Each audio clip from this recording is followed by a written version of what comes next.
Welcome back you guys, and in today's news daily video, I'll be focusing on one big story today. That's in regards to potential bids made for Lille's young Nigerian centre forward in Victor OSIMHEN. Now, I'm going to be breaking down the reports, I'll be breaking down the implications behind this deal, I'll be breaking down how we could actually get a deal done for the player, and of course to end things, I'll be really deep diving into the player, his strengths, his weaknesses, and whether he is the perfect player that we need to sign. Before I get into that though you guys, today's video is brought to you by the One Football app, so if you want to see some basic stats for yourself in regards to how Victor OSIMHEN has performed this season for Lille, then you can use the One Football app for this purpose. It's quick, it's convenient, and once you download it, you will be using this daily, I guarantee it. If you guys want this, you'll find a link below in the description below. Now, I'm going to break down today's story, and these reports came out from France. They state that we have made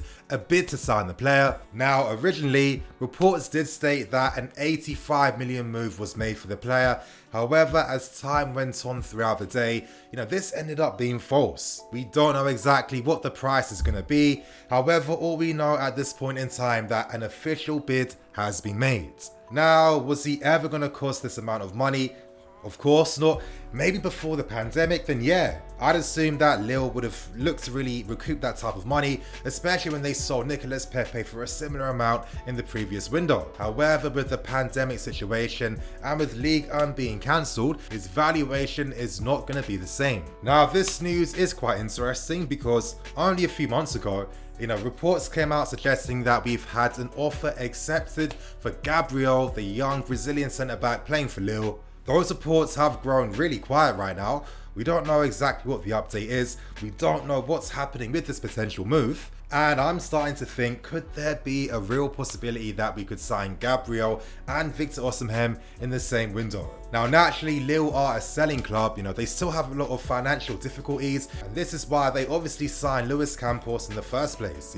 The man has made a reputation for himself as being someone that can find just, random young talents from across Europe. And he's able to get them developed to become flipped for ridiculous amounts of money in the transfer window. I mean, for example, last season, Lille made up to 120 million euros when it came to selling key players. Another reason why we could have that slight advantage is that it has been reported numerous times that we do have a good working relationship with the Lille board ever since we originally signed Eden Hazard way back in the day. Now, obviously this story is kind of mad and it does have massive implications in regards to the futures of some of our strikers. For example, with Michy and Giroud, Michy Batshuayi is a player that the club are actively looking to sell in this window, and with Olivier Giroud, reports were suggesting that he may be close to signing a new contract extension, and if that is the case, does it imply that he will be staying for next season? Most likely not when the Euros has been postponed to the next year.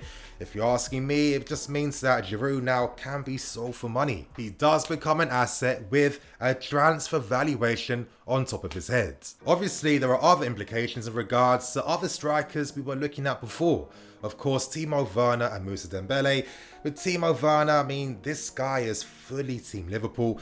He is dreaming to sign for Liverpool, but when it comes to Dembele, other clubs are strongly linked to sign him, in particular with Man United. But could the valuation for the player be a bit too high? Is this the reason why we may be turning our attentions to Victor OSIMHEN? And personally for me, and it's been a theory that I've been having for a long time, the third implication is that maybe this could imply that we won't be signing Sancho in this window.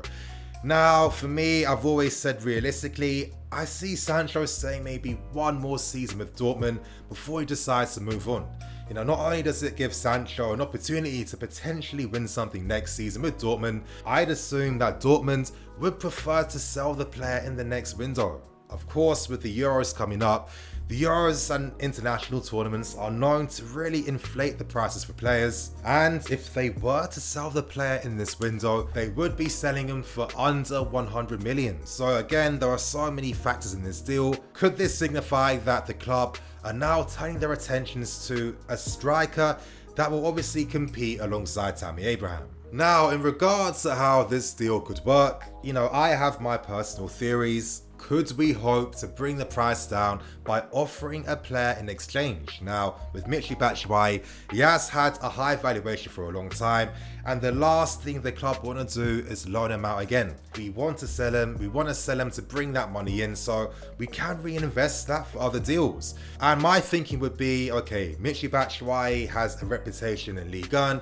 of course he understands the league, tactically he would fit with how Lille play, and this could be the best thing for Lille because they do have another young talented striker in Timothy Weah, and of course, you know, he has suffered injuries this season, but they still have high hopes for him. So potentially you could have Michy and Timothy competing for a first team spot, and this would give time for Timothy to grow and really adapt and just improve as a player. Based on the current reports, if it implies that we are looking to sign Gabriel and OSIMHEN, then I guess exchanging a player could bring the price down for both. You know, for me, I am a big fan of Gabriel. I was impressed with his performances against us. This season, he was voted in the Ligue 1 team of the season.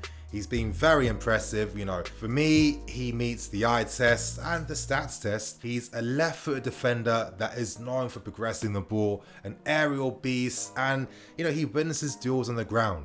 Very fast. I think he makes a lot of sense, and if this implies that we are hoping to sign both, hopefully we can bring the price down by offering a player. Now we move on to the final part today, and I want to break down the strengths and weaknesses that Victor OSIMHEN has. Starting with strengths, and the key strength that really pops out is his amazing aerial duel success. He's regularly going for so many duels and he's winning about 4.6 per game. You know, that's amazing. And the reason for this, you guys, is that his timing of his jump and his leap is impeccable. You know, to be good in the air, it's not about just being physically strong or having really good upper body strength. It mostly relies on the key timing of your leap. For a team like us, this is a key strength that we do want in our strikers. You know, we're a team that creates really fast attacking chances, and most times we do that by bypassing our midfield and playing those direct vertical passes straight to our striker. OSIMHEN is a very mobile target man. You know, he does have really good intelligent movement inside the box, and he's regularly scoring within the 18-yard box. But not only that, he uses his movement to really stretch defenses, and a lot of times, you know, he is creating the type of similar runs that Tammy Abraham regularly provides with his team. You know, maybe Lille and the way they play and their tactics at times aren't really utilizing all the assets that Victor has. So that in itself really displays the high potential that Victor has. His hold-up play is very strong for a player his age. He does have very good upper body strength, and he's able to maintain the ball in difficult areas, holding off defenders and bringing his teammates into the game. Victor can do the offensive and the defensive part of the game. You know, he's regularly going for first and second balls.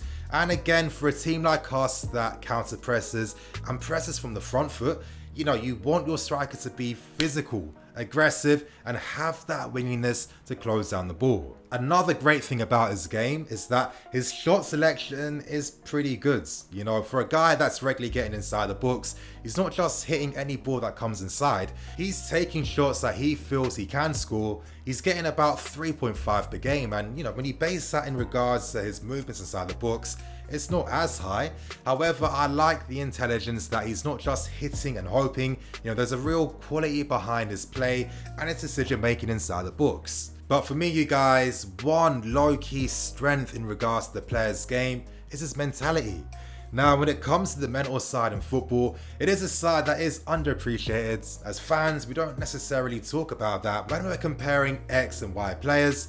However, you know, Victor is a player that has really come through so many hardships in his life. Not only personally, where, you know, his mother passed away too, and, you know, he's really had to grind and fight his way up to, you know, start playing football at this level. But when he secured that move to Wolfsburg, you know, it really was an unfortunate period. Malaria, so many long-term injuries, and he's really overcome all of that. He's got himself playing in a top 4 league for a top 5 team in Ligue 1. He's scored Champions League goals, and he's proven to be one of the most exciting young players in Ligue 1. You know, this really displays the strong mentality that he has, that desire to get to the top as well, and that really just manifests in the player's entire game. Now, when it comes to weaknesses, of course, the major weakness maybe is that, he needs to refine certain parts of his game. At times, he's offside way too much. At times, he does give away too many fouls. And of course, if you're a defender and you're an intelligent one, you can use that to your advantage. And for us, the last thing we want is our striker just ruining the flow of the game by just getting so many unnecessary fouls. For me, this displays the player's hunger. He does overcommit in everything he does, and that's a great sign. But, refinement can come from that, and he's only 21 years old. So for me, I think he can really just overcome these weaknesses. And lastly, you guys, as I keep stressing, for me, he is a mobile target man. He can become that complete centre forwards. However, maybe his passing selection, his link-up play with the midfield could be more refined. Again, tactically at Lille, they don't really utilise him in different ways. So again, if he was to sign for us, these will be areas in his game that he has to improve on. But to give my closing thoughts, you guys, it's really no surprise that Victor sees Didier Drogba as his idol growing up. As he said himself, he has a lot of friends that are Chelsea fans, so I'd imagine that all of them would be happy if he was to sign for us. Tactically, he does suit how we play, but for me, there's really one thing that gives us the advantage in regards to Victor, and that could really dramatically reduce the risk behind the signing. With this club at this point in time, with our coaching staff, with our manager, we know how to develop young players. We know how to get the best out of them. I've seen it time and time again. You're speaking to a guy that's watched your Tammy Abrahams and your Mason Mounts improve and develop year on, year out. And for me, it was no surprise that they were always going to perform playing for the first team. Victor he's coming at the perfect time where he'll have the best environment to really grow as a player and to become that complete centre forward. So if he does sign, I think this would be really great business. And you guys, on that note, I'm going to wrap things up and keep things moving. Obviously, big video today. In the comments below, give me your thoughts and opinions. Do you think Victor is the guy we need to sign? Would he be that perfect competition alongside Tammy Abraham? Two Nigerian forwards playing. Obviously, I love that Chelsea keep those African roots going, you guys. It's really great to see. And on that note, I'm going to wrap things up and keep things moving. I'm Nini FC. This is Blue Lions TV. I'll see you guys later for some more videos.